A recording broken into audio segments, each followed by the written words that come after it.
Bom dia, meus amados irmãos. Salmo 100, versículo 4 diz: Entrai pelas suas portas com louvor e nos seus átrios com ações de graça. E é isso que nós vamos fazer. Feche os seus olhos e vamos orar agora. Senhor, nosso Deus e Pai, nós te agradecemos, Senhor. Nós entramos na tua presença, nós queremos te dar, Senhor, ações de graças. Queremos te agradecer, Senhor, porque em meio a toda essa dificuldade, o Senhor ainda tem cuidado de nós, ainda podemos te cultuar, mesmo que dos nossos lares, Senhor. Obrigado por tudo que o Senhor tem feito por nós, pelo teu cuidado e amor. Nós estamos aqui para te oferecer sacrifícios de louvor, que é fruto dos lábios que confessam o teu nome. Obrigado, Senhor Jesus. Recebe este culto e tudo que irá ser feito, a palavra que será explanada, Senhor, porque tenho certeza que o Senhor irá de nos falar grandemente aos nossos corações. Em nome de Jesus que eu oro e agradeço. Amém.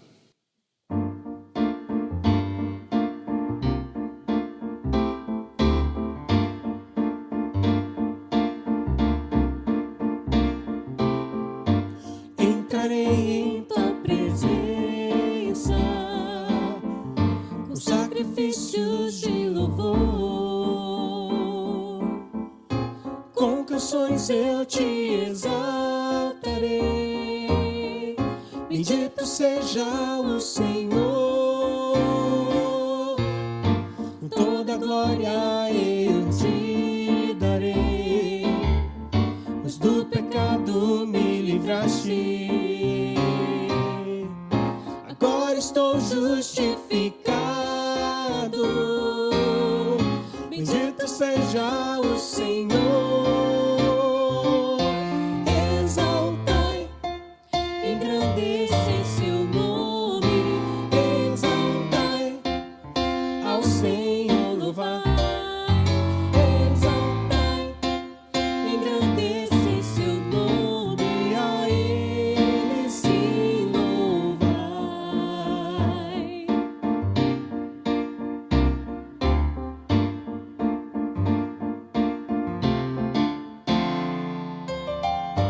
Entrarei em tua presença com sacrifícios de louvor, Com canções eu te exaltarei. Bendito seja o Senhor. toda a glória eu te darei, pois do pecado me livraste. Agora estou justificado. Bendito seja o Senhor. Exaltai, engrandece seu nome. Exaltai, ao Senhor louvai. Exaltai, engrandece seu nome, a Ele se louvai. Exaltai, engrandece seu nome. Exaltai, ao Senhor louvai. Exaltai, engrandece seu nome, a Ele se louvai.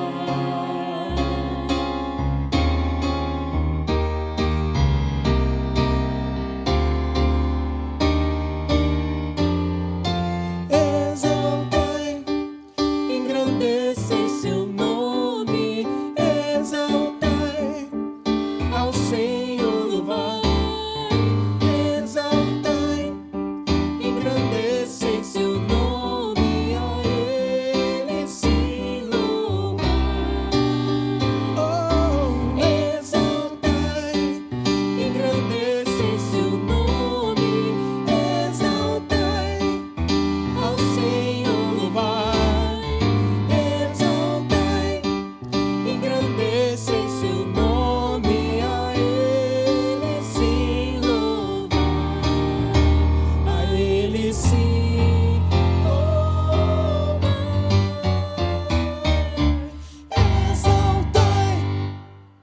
Amém, irmãos. Olá, Deus nos dará agora a oportunidade novamente de participarmos da vida da igreja com dízimos e ofertas, o que é um grande privilégio.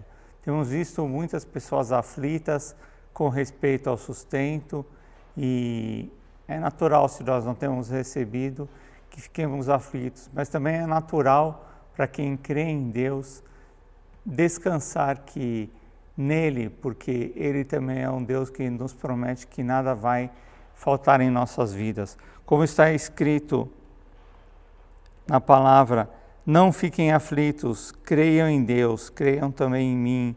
Esse texto Jesus fala que crer nele é uma experiência que nós temos. E porque insistimos, às vezes nós preferimos insistir com a aflição do que insistir em crer em Deus, o que é um erro, mas devido a algumas situações, às vezes nós entramos em confusão emocional, o que nos leva a então ficar aflitos em momentos difíceis. Mas o desafio é crer ao invés de ficar aflito. Troque a aflição pela crença em Deus, por depositar fé nele, que ele vai fazer aquilo que nós não temos tido condições de fazer. E assim acontecendo, entregue a Deus, seja fiel através dos dízimos e das ofertas. Queremos somente reforçar aquela questão de você especificar aquilo que você está entregando. Se for dízimo, escreva dízimo e o valor. Oferta para construção ou para o fundo de missões ou para alguma outra área que você quer contribuir. Mas especifique para que fique mais fácil na administração dos recursos e nós saibamos como fazê-lo. Também, se você fizer isso eletronicamente, mande um WhatsApp para o número da igreja, dizendo da sua oferta com um comprovante do seu depósito e transferência. Assim vamos ter condições de administrar melhor as coisas aqui da casa do Senhor. Deus te abençoe, participe conosco agora e com alegria, como Deus espera que nós façamos, sem aflição, somente alegria para exaltar o nosso Deus. Amém.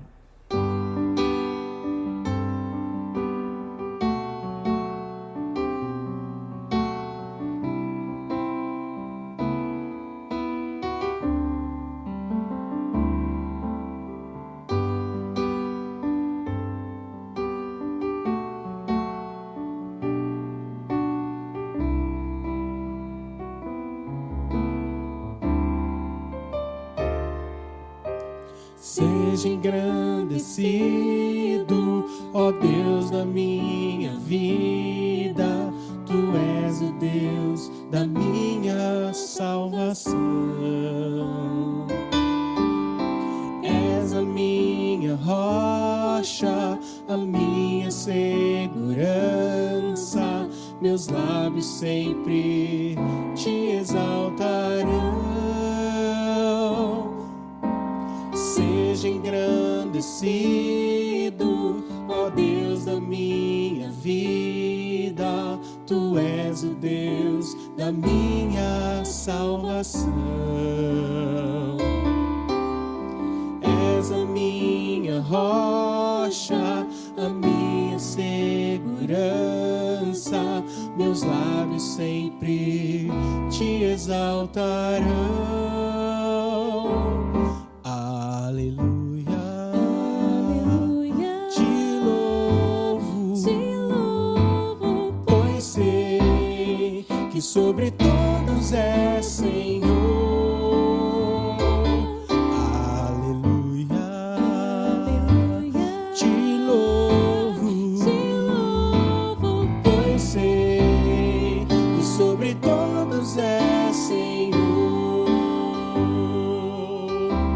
Seja engrandecido, ó Deus da minha vida, Tu és o Deus da minha salvação. És a minha rocha, a minha segurança, meus lábios sempre te exaltarão.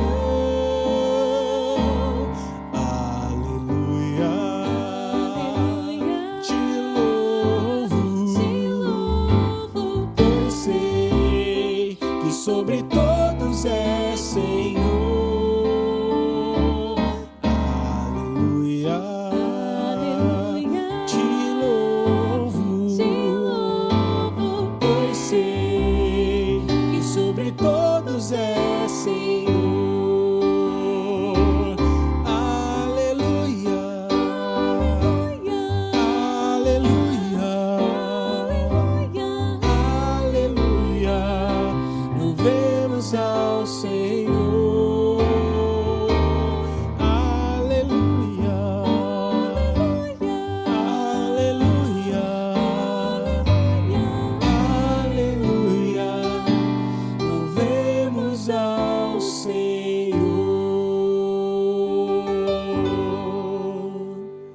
Amém. Quero compartilhar com você um texto antes de orar por alguns pedidos da igreja. O texto é João capítulo 3, verso 18. Quem nele crê não é condenado. Pode parecer um gesto simples crer, e às vezes as pessoas até mencionam isso antes de manifestar a sua crença. Ah, mas é só isso, é só crer para não ser condenado? Não é tão simples assim, porque o crer envolve uma experiência e não só uma fala ou uma disposição. É uma experiência que temos com Deus, uma experiência que envolve transformação, que crer traz para a nossa vida. Assim que cremos, nós já começamos a experimentar a eternidade, e isso muda algumas condições, algumas disposições também do nosso viver no dia a dia. A nossa vida passa a ser diferente porque experimentou o que é crer. E esse desejo, esse anseio por eternidade nos leva a viver em santidade, já nos preparando para o que Deus tem para nós, para todo sempre. Então, creia. Nós vamos orar pelos pedidos que temos recebido. Alguns deles eu vou mencionar e depois nós vamos então orar. Para Patrícia Crispim e a filhinha dela, ainda estão se recuperando do Covid. Elas pegaram o vírus e estão se recuperando. Ontem também recebemos a notícia do Danilo, esposo da Elaine, a Japa. Ele também foi acometido pelo Covid-19. Está agora em recuperação, e tem as crianças, tem a Elaine, tem os pais deles, que dependem deles em algumas coisas. Então, estamos pedindo a Deus que haja uma recuperação rápida. Temos também pessoas em depressão, entrando já em situação que o tratamento é necessário, entre eles o Leonardo da Márcia e alguns profissionais liberais com quem temos conversado, que não têm visto perspectiva de melhora diante do sustento seu do dia a dia. Também os trabalhadores da área da saúde, que temos clamado sempre, temos vários na nossa igreja, que têm sido nossos heróis, mas não podemos deixar de sustentá-los em oração. Temos enfermeiros, temos pessoas que trabalham em outras áreas, mas completamente linha de frente. Essa semana, conversando com uma pessoa, eles me disseram que uma cunhada minha disse que eles demoraram para descobrir lá no HC que as pessoas estavam ficando infectadas por manusear o prontuário. Então, o vírus é tão terrível que apenas por manusear o prontuário das pessoas, as pessoas estavam sendo infectadas, inclusive o diretor do hospital, o que é uma coisa assustadora, assusta um pouco. E também a família da Nancy, uma irmã da Nancy faleceu essa semana, não de Covid, mas de uma complicação cardíaca, e estamos ainda assim um pouco abalados com isso, e também ela. E na vida da igreja, pela liderança da igreja, ainda temos algumas coisas para resolver, mas uma boa notícia é que vamos poder manter o orçamento do mês passado. Isso é muito bom, porque demonstra a fidelidade da igreja, e nós estamos muito felizes por isso também. Não vamos precisar mexer por enquanto novamente nas questões financeiras. Basta que a igreja continue fazendo o que tem feito, sendo fiel, honrando ao Senhor e o glorificando com os seus recursos também. também pelos pastores, o pastor João está melhor, e eu também peço que a igreja continue orando por mim, pela minha família, para que a gente continue firme e tendo condições de abençoar as pessoas pelo sustento da igreja de forma geral, a construção. Estamos aí naquele desafio agora para a escada externa, R$16 mil, estamos formando as cotas. Algumas pessoas já contribuíram essa semana, pedimos que outras tenham condições também de fazê-lo. E pela vida dos missionários, temos que sempre orar por eles, clamando que onde quer que eles estejam, sejam guardados. Alguns deles têm um contato de maior risco com as pessoas a quem eles evangelizam. Devemos orar para que eles sejam guardados, protegidos junto com as famílias que eles têm. Muito bem, então vamos orar. Peço a Deus que você feche os olhos e acompanhe essa nossa oração. Pai de amor, nós queremos clamar nesse instante pela vida da Patrícia Crispim, da filhinha dela, também o esposo que está cuidando de ambas, que todos possam logo se recuperar de uma forma especial, também abençoados pelo Senhor e também assimilando as medicações que lhes têm sido dadas. Ajude que haja também dentro da tua igreja, de uma forma geral, a proteção, assim como a prudência das pessoas no dia a dia, ao realizar aquilo que precisam fazer no dia a dia, possam ter todo o cuidado e sejam guardadas e protegidas pelo Senhor.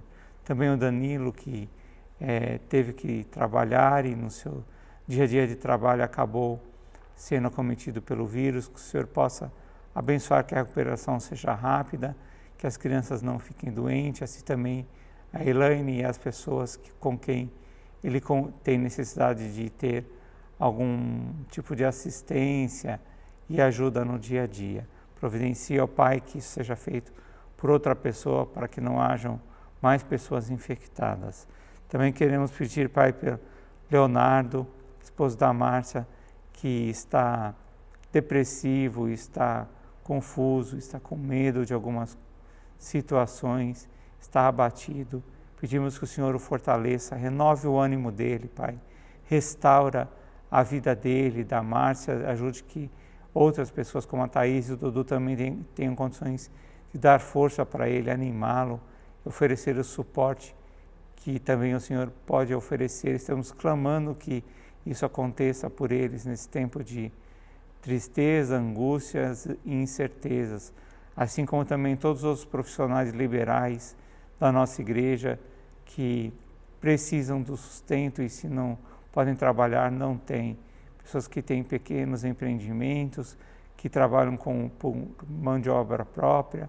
Ajude, Pai, que de alguma forma possa haver criatividade e que as pessoas que podem pedir, solicitar o serviço deles, possam abençoá-los também, que de alguma forma haja sustento em todos os lares. Também te pedimos pelos profissionais da saúde, que haja cuidado do Senhor. Nós não temos outra forma, Pai, só o Senhor mesmo para proteger as pessoas que têm que estar em contato direto com aqueles de quem cuidam. E nós agradecemos muito pela vida deles, pelo que eles já têm feito e pedimos que tudo mais que precisa ser feito, o Senhor complete, dando saúde, dando condições de proteção para que eles multipliquem a tua graça na vida das pessoas. Também lhe pedimos, Pai de amor, pela família da Nancy, que está ainda abatida, pela perda de mais uma irmã, que eles possam também se recuperar disso, se reorganizar, principalmente os filhos que ficaram, que eles possam ter condições de lidar com isso de uma forma que seja digna, de uma forma que seja também para a tua honra e glória. Mostra-se, Pai, como o Senhor é poderoso e cuidadoso também dos órfãos que ficam aqui na terra e sem uma proteção adequada. Te pedimos ainda, Pai, pela vida da igreja, as questões que temos de sustento, a liderança que precisa sempre estar afinada para tomar decisões certas. Ajude-nos a pensar juntos, a viver juntos os desafios e trabalharmos juntos para que eles sejam todos sanados e resolvidos, que nós possamos ter vitória vinda de Ti sobre cada um deles no dia a dia da igreja. Abençoe no sustento, que as pessoas, que os membros da igreja, aqueles participantes e aqueles que precisam participar, tenham condições de fazê-lo financeiramente e tenham fé para fazê-lo também. Que ao receber qualquer tipo de recurso, eles possam também devolver ao Senhor, investir com alegria no Senhor aquilo que do Senhor tem recebido. Ajuda também a vida dos missionários. Alguns deles têm contato direto com pessoas que evangelizam, que são de um grupo que está mais suscetível a pegar o vírus por causa da dificuldade até mesmo com higiene. E nós queremos pedir para que o Senhor proteja cada um deles, que o Senhor dê sabedoria estratégica para que eles possam agir, falar, viver, mostrar aquilo que é o amor do Senhor, ganhando vidas para Jesus. Também quero lhe pedir pela Cleusa e pelo filho dela, que ainda estão se recuperando. Abençoe, guarde, dê a eles condições de perceber de alguma forma o amor do Senhor, se alegrar com isso e prosseguirem vitoriosos por tudo que é em Ti, por tudo que o Senhor pode conceder.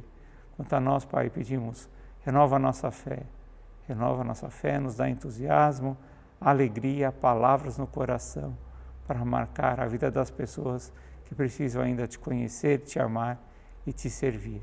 Abençoa as pregações que teremos, que possam falar do Senhor, apenas do Senhor, e Te honrar de uma forma vitoriosa e transbordante para o coração daqueles que precisam ser salvos. Em nome de Jesus que nós oramos. Amém. Deus abençoe a todos. Até a próxima oportunidade de encontrarmos. Bom dia, saúde amada igreja, com a graça e a paz do nosso Senhor Jesus Cristo. Nesse momento nós teremos um tempo de meditarmos na palavra de Deus e eu convido os irmãos a abrirem na carta de Tiago, no capítulo 5, versículo 16. Falaremos ainda na nossa série a respeito de mandamentos recíprocos sobre confessar uns aos outros. Tiago 5,16. Portanto, confessem os seus pecados uns aos outros e orem uns pelos outros para serem curados. A oração de um justo é poderosa e eficaz. A Bíblia manda confessarmos os pecados uns aos outros. Por quê? Se nós formos olhar para o começo do Evangelho de Marcos, veremos que uma das primeiras coisas que acontece quando a palavra de Deus é pregada pelo profeta João Batista, após os 400 anos de silêncio, é a confissão de pecados. Marcos capítulo 1, a partir do versículo 1 até o versículo 5, diz o seguinte: princípio do Evangelho de Jesus Cristo, o Filho de Deus, conforme está escrito no profeta Isaías: enviarei à tua frente o meu mensageiro, ele preparará o teu caminho. Voz do que clama no deserto, preparem o caminho para o Senhor, façam veredas retas para ele. Assim surgiu João, batizando no deserto e pregando um batismo de arrependimento para o perdão dos pecados. A ele vinha toda a região da Judéia e todo o povo de Jerusalém. Confessando os seus pecados, eram batizados por ele no Rio Jordão. Vemos aqui que a confissão dos pecados é o que prepara o caminho do Senhor no nosso coração. A confissão permite que o solo do nosso coração receba bem a boa semente que é a palavra. Depois dessa pregação de João Batista a respeito da confissão, vem então a pregação de Jesus Cristo a respeito do arrependimento, mais adiante no mesmo capítulo, já nos versículos 14 e 15. Depois que João foi preso, Jesus foi para a Galiléia, proclamando as boas novas de Deus. O tempo é chegado, dizia ele, o reino de Deus está próximo. Arrependam-se e creiam nas boas novas. Não existe arrependimento verdadeiro sem primeiro passar pela confissão. É necessário confessar pecados para compreender exatamente qual é o peso e a consequência do nosso pecado. Esse conhecimento, essa sabedoria espiritual nos leva ao arrependimento, que por sua vez nos leva à transformação e à santificação dia após dia.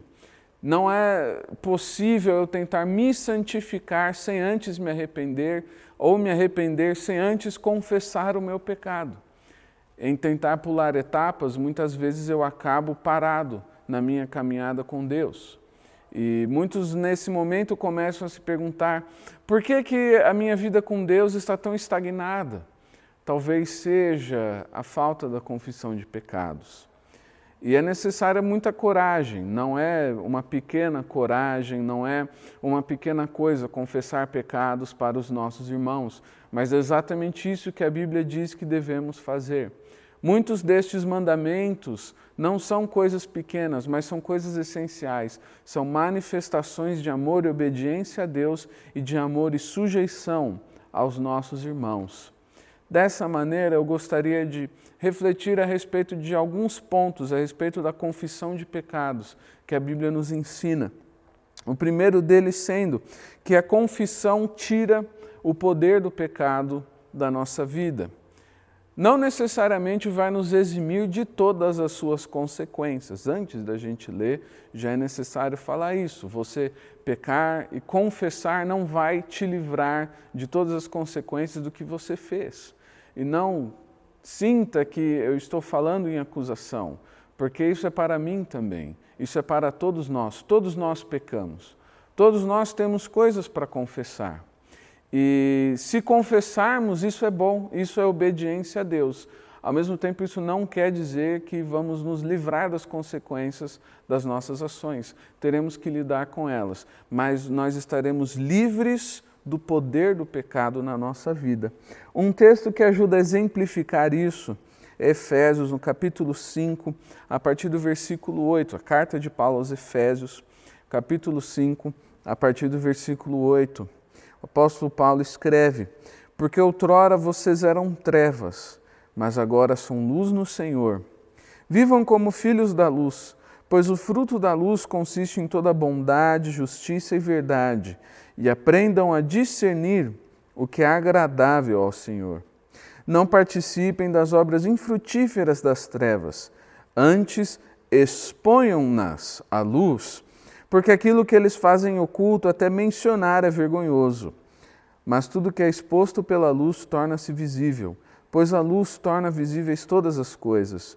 Por isso é que foi dito: desperta, ó tu que dormes, levanta-te dentre os mortos, e Cristo resplandecerá sobre ti.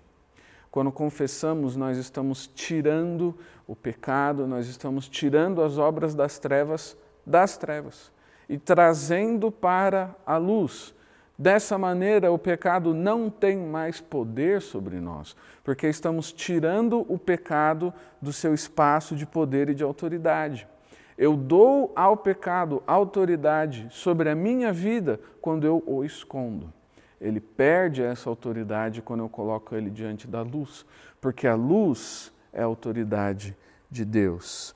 A confissão, então, diante desse texto, ela traz o pecado para a luz. Ela remove a culpa, a vergonha e o medo. As coisas que se fazem em segredo, até mencionar é vergonhoso. E muitas vezes, quando vivemos em pecado, há um sentimento perene, constante, de culpa e de medo diante de Deus. Esse sentimento, ele é eliminado pela confissão. Porque quando confessamos, estamos admitindo a existência desse sentimento, admitindo a culpa, admitindo o medo, e por meio da admissão nós somos libertos. E também a confissão desperta a nossa alma para a vontade de Deus, desperta a nossa alma para aquilo que é agradável ao Senhor. Ao confessarmos e sairmos da vida de pecado, nos tornamos aptos a discernir o que é agradável a Deus. Próximo ponto, A confissão nos aproxima dos irmãos em Cristo. E esse é um ponto bem delicado e nós vamos explorar isso um pouco mais à noite a respeito dos limites desse mandamento. Porque se você sair por aí confessando os seus pecados para todas as pessoas que você conhece, todas as pessoas que você já viu na igreja, você notará que muitas delas se afastaram de você por causa da sua confissão de pecados. Mas, na verdade, o que está escrito aqui é que a confissão não vai te aproximar de todo mundo. Ela vai te aproximar dos irmãos em Cristo. Ela vai te aproximar dos irmãos verdadeiros, dos irmãos que te amam, dos irmãos que te encorajam. Tem um texto que fala um pouco a respeito disso. Lá em Hebreus, no capítulo 3, a partir do versículo 12. Carta de Hebreus, no capítulo 3, a partir do versículo 12. Vai falar um pouquinho a respeito desse tema. Não é um texto a respeito exatamente de confissão, é um texto a respeito daquilo que nós devemos viver como igreja. E a confissão entra dentro disso. Hebreus 3, de 12 a 14. Cuidado, irmãos, para que nenhum de vocês tenha o coração perverso e incrédulo, que se afaste do Deus vivo. Ao contrário, encorajem-se uns aos outros todos os dias, durante o tempo que se chama hoje, de modo que nenhum de vocês seja endurecido pelo engano do pecado, pois passamos a ser participantes de Cristo, desde que, de fato, nos apeguemos até o fim à confiança que tivemos no princípio. Ao ler esse texto, o sentimento no meu coração a respeito de confissão é de que quando nós não confessamos, o nosso coração se endurece. Na verdade, quando eu não confesso, o meu coração se endurece. E eu só posso imaginar que o que acontece com você, meu irmão, é semelhante, é parecido. O coração se endurece, o coração se amargura, nós nos afastamos de Deus, nos afastamos dos irmãos quando estamos escondendo o pecado nas nossas vidas. O que a Bíblia diz que devemos fazer é exatamente o contrário disso. Não sermos perversos, não termos o coração endurecido, mas ao contrário, encorajarmos uns aos outros. Existe um tipo de encorajamento que só é tornado possível quando em uma igreja, em um corpo, em uma família cristã, as pessoas confessam os seus pecados umas às outras. Porque esse encorajamento, ele é direcionado, esse encorajamento ele é genuíno, esse encorajamento é puro. As pessoas não precisam ficar tentando adivinhar o que está acontecendo na vida uns dos outros, porque se há perfeita confissão, há perfeito encorajamento. Há coisas na igreja que nós gostaríamos de viver, mas não conseguimos por falta de confissão. O coração incrédulo, então, nos afasta tanto de Deus quanto uns dos outros. Mas o coração humilde, o coração quebrantado, participa desse encorajamento mútuo. Veja que confessar vai um passo além de admitir, porque muitas pessoas estão dispostas a admitir os seus pecados, mas não a confessá-los.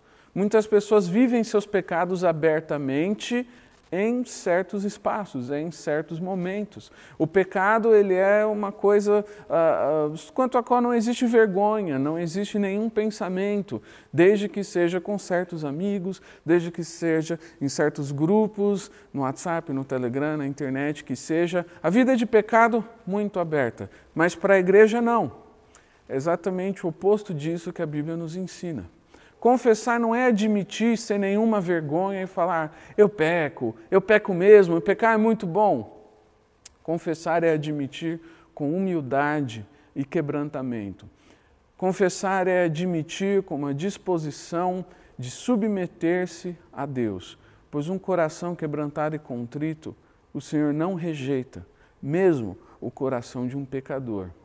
E nós, que somos corpo de Cristo, também não devemos rejeitar o coração quebrantado e contrito daquele que confessa os seus pecados. Mas antes que você, por ímpeto espiritual, saia confessando os seus pecados por aí, tenha em mente o perigo dos falsos irmãos. Isso não são minhas palavras, lá na segunda carta de Paulo aos Coríntios, no capítulo 11, você vai ver que quando Paulo vai narrar todos os perigos e dificuldades pelos quais ele passou, ele vai falar sobre os perigos dos assaltantes, o perigo do mar e o perigo dos falsos irmãos. Pois há pessoas nas quais, em um primeiro momento, pensamos em que podemos confiar, mas na realidade, ao longo do tempo, se mostram falsos irmãos. Essas pessoas não devem receber a confissão. Na verdade, a confissão é apenas do irmão verdadeiro. Como é que eu vou saber a diferença entre o irmão falso e o irmão verdadeiro? E, no fundo, é muito simples. O irmão verdadeiro obedece o mandamento de Cristo. A Bíblia tem muitos mandamentos, mas o mandamento de Cristo é quando Jesus Cristo fala: um novo mandamento vos dou, amai-vos uns aos outros como eu vos amei. O irmão verdadeiro é aquele que te ama. O irmão falso é aquele que não te ama. O irmão falso é aquele que vai te usar. O irmão falso é aquele que vai tentar se aproveitar de você de alguma maneira. É aquele que vai te ignorar quando você não tem nada a oferecer. Mas o irmão verdadeiro é aquele que te ama como Cristo amou. Nesse é possível confiar, porque não estamos confiando no ser humano, estamos confiando no amor de Deus que vive dentro daquela pessoa. Estamos confiando no Espírito Santo de Deus que ali habita.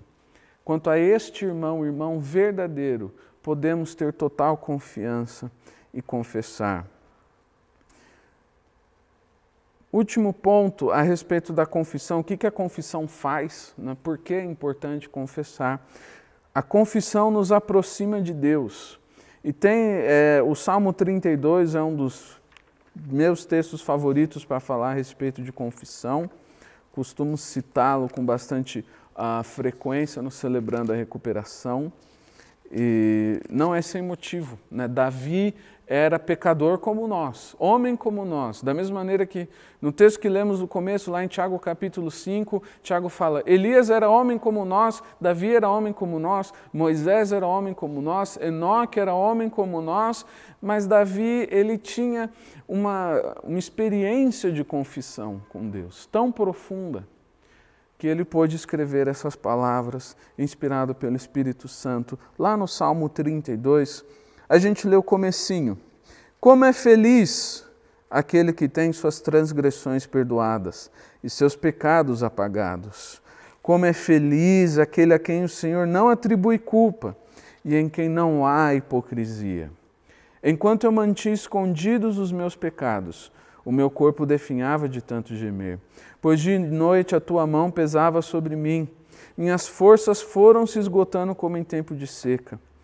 Então reconheci diante de ti o meu pecado, e não encobri as minhas culpas. Eu disse: confessarei as minhas transgressões, e tu perdoaste a culpa do meu pecado. Veja essa oração de Davi, que ele escreve neste salmo. Como é feliz aquele que confessa os seus pecados e é perdoado pelo Senhor. O mundo, ele vai nos ensinar uma noção muito diferente de felicidade. Este mundo dirá que felicidade é ver o seu dinheiro multiplicar. Felicidade é ter posses. Talvez uma casa própria, 2 casas próprias, 3, um carro, 2, 3, um carrinho velho, douradinho, um carrinho novo, que seja. Para o mundo, felicidade é ter coisas. Para o mundo, felicidade é ter poder. Na Bíblia, felicidade é não ter culpa. É estar livre do peso do pecado. Isso é felicidade. Como é feliz aquele que não tem culpa, aquele que é perdoado, aquele em quem não há hipocrisia, porque ele pode ter um relacionamento com o Senhor. Porque ele saiu das trevas e foi para a maravilhosa luz de Cristo, e ele passa a viver a vida abundante que Deus tem para ele, como ele é feliz. E as outras coisas não interessam, elas não trazem felicidade. Podem trazer conforto, podem trazer utilidades práticas, mas não trazem felicidade. Porque a verdadeira felicidade é quando confessamos os nossos pecados e vemos Deus tirando a nossa culpa, tirando a nossa vergonha, tirando o nosso medo, e não resta nada senão a paz que excede todo o entendimento. Em muitos momentos na Bíblia, na palavra de Deus, o próprio Senhor, às vezes Ele mesmo com a sua voz, às vezes por meio de Cristo ou por meio dos seus servos os profetas, chama pessoas para a confissão dos pecados. Com muita frequência isso é feito através de perguntas. Talvez você se lembre de Caim. Deus pergunta para Caim: onde está o seu irmão Abel? Talvez você se lembre da história de Gease, servo do profeta. Elias pergunta para ele: onde você esteve, Gease? O apóstolo Pedro pergunta para uma mulher: diga-me, foi esse o preço que vocês conseguiram pela propriedade? Ele pergunta isso para Safira. A todo momento o Senhor, através dos seus servos, dando oportunidades de confissão, dando oportunidades para que essas pessoas falem a verdade. Uma pergunta para Simão, o mago, lá em Atos, no capítulo 8. Você pensa que pode comprar o dom de Deus com dinheiro? Natã pergunta para o rei Davi, aquele que escreveu o salmo que lemos: por que você desprezou a palavra do Senhor, fazendo o que ele reprova? Em Atos capítulo 9, Jesus Cristo pergunta para Paulo: por que você me persegue? São tantas perguntas que o Senhor fez para os seus servos ao longo do tempo. Servos bons, obedientes, como Davi e Paulo. Servos maus, como Gease, como Ananias, como Safira. Qual é a pergunta que o Senhor está fazendo para você agora? É isso que eu quero que nós tenhamos oportunidade de refletir nesse momento. O que Deus quer de nós? Qual é a confissão que está pendente? O que existe na nossa vida que não deveria existir? O que o Senhor pergunta para nós? Vamos abrir o nosso coração a Deus por meio da oração, para termos a oportunidade de responder ao Senhor, nos livrando da dureza de coração, nos tornando aptos para discernir aquilo que é agradável ao Senhor, nos livrando do peso do pecado, nos livrando do peso de não confiarmos em nossos irmãos e nos livrando do peso de estarmos distante de Deus, através da confissão dos nossos pecados. Graças a Deus pela sua palavra e que Deus abençoe a sua igreja.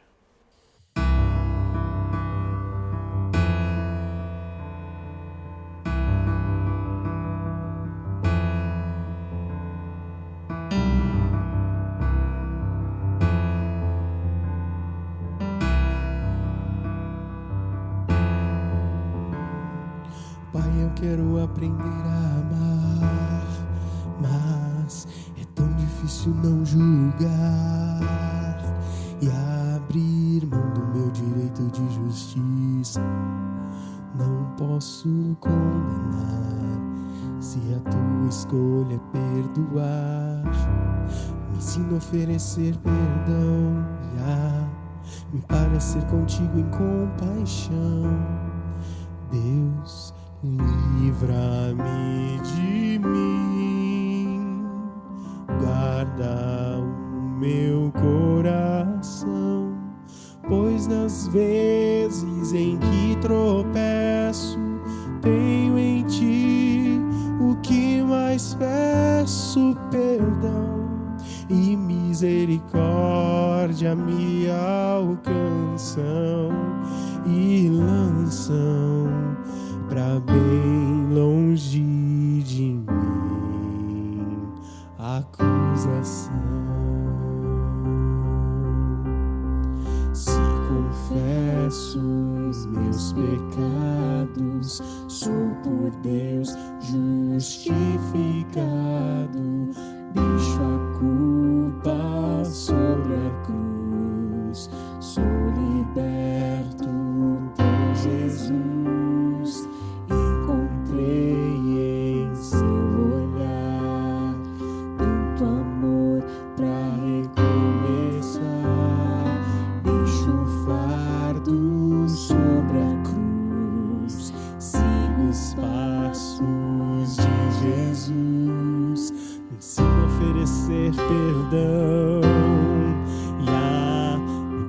ser contigo em compaixão.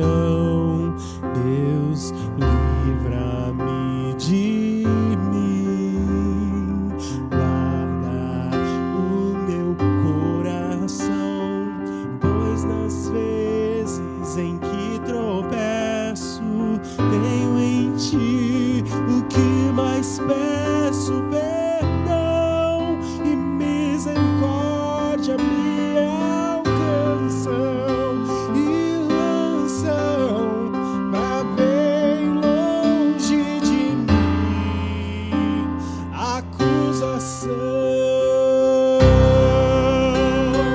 Se confesso os meus pecados, sou por Deus justificado. Deixo a culpa sobre a cruz, sou liberto por Jesus.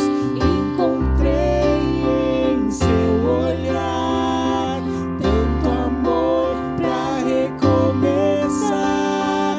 Deixo o fardo sobre a cruz, sigo os passos de Jesus, posso amar, perdoar. Se confesso meus pecados, sou por Deus justificado. Deixo a culpa sobre a cruz, sou liberto por Jesus. Encontrei em seu olhar tanto amor pra recomeçar. Deixo o fardo sobre a cruz, sigo os passos de Jesus, posso amar,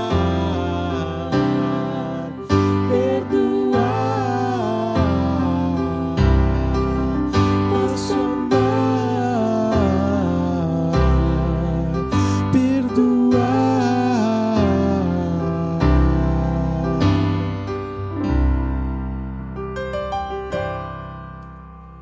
Os irmãos tenham uma semana abençoada. Bom dia.